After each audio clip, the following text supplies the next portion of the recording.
Kako ste doživela današnjo slovesnost ob 70-letnici Društva upokojencev Škofljica kot predsednica tega društva? Zelo sem bila ganjena, ko je prišlo toliko članov in občanov na našo slovesnost. Bila sem presenečena nad plaketami in priznanji, ki smo jih dobili. Zelo sem bila vesela, da se je udeležil proslave tudi naš župan, ki nas je podpiral in je dal tudi obljubo, da nas bo podpiral naprej. Njegov govor se mi je zdel navdihujoč, obljube so bile in najbrž bomo to lepo speljali tudi za naslednje čase. Razstava, sodelovanje vseh, ki so pač pripravljali in pomagali pri pripravi te prireditve. Vsi so se odzvali v vabilu, kateri so bili povabljeni. Najbolj pa sem vesela tega, da smo spravili skupaj eno proslavo z eno samo besedo medgeneracijsko. Imeli ste tudi goste? Ja, imeli smo tudi goste iz Zveze društev upokojencev. Nas je obiskal gospod Črt Kanoni, ki je sicer novinar na ZDUS-u in je v imenu ZDUS-a predal plaketo, ki smo jo prejeli ob 70-letnici.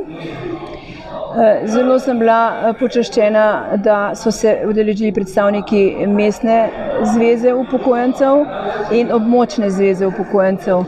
Ves čas zelo lepo sodelujemo in ta njihov obisk in podelitev vseh priznanj, ki smo jih prejeli, me navdušuje in navdihuje.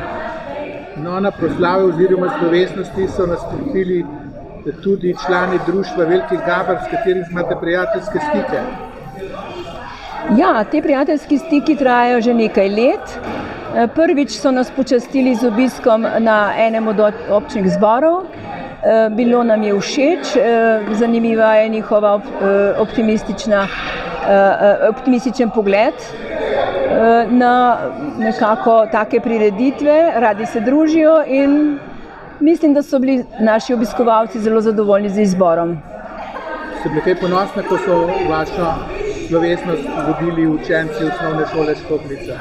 Zelo sem ponosna na to, predvsem to, da so zapeli himno, predvsem to, da so odvodili v celoti to prireditev in tudi zato, da so se udeležili tudi najmlajši plesne skupine Mažoretk in Frklice, oba zbora, domači zbor in Laniške Bradice, v katerem poje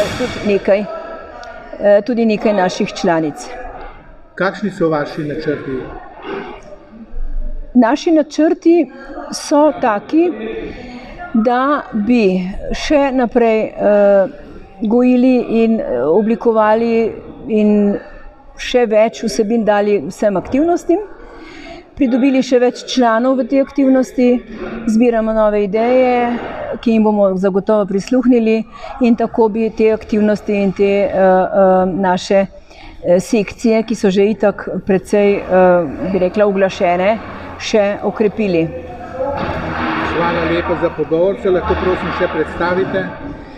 Sem Olga Marguč, letos sem praznovala tudi sama 70 let, vodim društvo 9. leto in v tem času sem se mnogo naučila, predvsem teh medsebojnih odnosov, empatije do ljudi, spoštovanje do starejših, spoštovanje do kulture in seveda predvsem kulturne dediščine, ki mi je že tako ali tako bila položena v zibelko.